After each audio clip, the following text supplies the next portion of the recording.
Айсулуу карындашыбыз бул кайгылуу окуядан кийин анын үй бүлөсү эмес, жалпы кыргыз элинин, журтчулуктун кайгысы болду. Жакындарына, кыргыз элине көңүл айтабыз. Биз да кайгырып турабыз. Эми ар бир 3-чү айым зордук зомбулук көрөт экен. 2023-жылы дүйнө жүзү боюнча 53 миңден ашуун аял өзүнүн жакын адамынан жана ошондой эле эркектер тарабынан зордук зомбулук көрүп каза болушуптур. Бул 53 миң деген сөз жөн эле цифра эмес. Ар бир цифрасы бир эне, бир карындаш, бир эжебиз. Айтор ушундай. Бул каргашалуу окуядан кийин Садыр Нуркожоевич өлүм жазасы боюнча жаңылык чыгарды, сунушун кабыл алып. Эми сөзсүз түрдө биз колдойбуз, анткени мындай зөөкүрлөр өлүмдөн башка жазага татыктуу эмес. Анан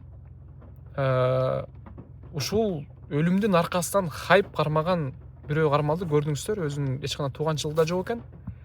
Мындай маңкурттарга дагы чоң жаза болуш керек. Бул жакта үй бүлөсү кайгырып, үй бүлөсү эмес кыргыз эли кайгырып отурса, бул жакта бул келесо хайп кармап отурат. Эми өлүм жазасы боюнча бирок деген жери бар. Мындай иштер адилеттүү каралыш керек, анткени айтып коюш керек. Орусча айтканда подстава менен иштеп акча өндүргөн айымдар дагы жок эмес. Ошолордун курмандыгына чалынып калбашыбыз керек. Бул нерсе сөзсүз түрдө адилеттүү каралыш керек. Эми Айсулуу карындашыбыздын жакындарына көңүл айтабыз. Мамлекетибиздин мырзаларга, көпчүлүк ушундай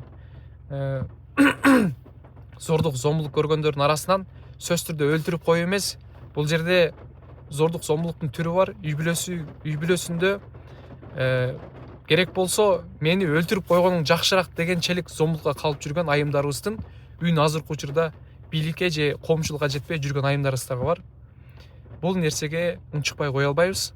Сөзсүз түрдө зомбулукка каршы күрөшөбүз.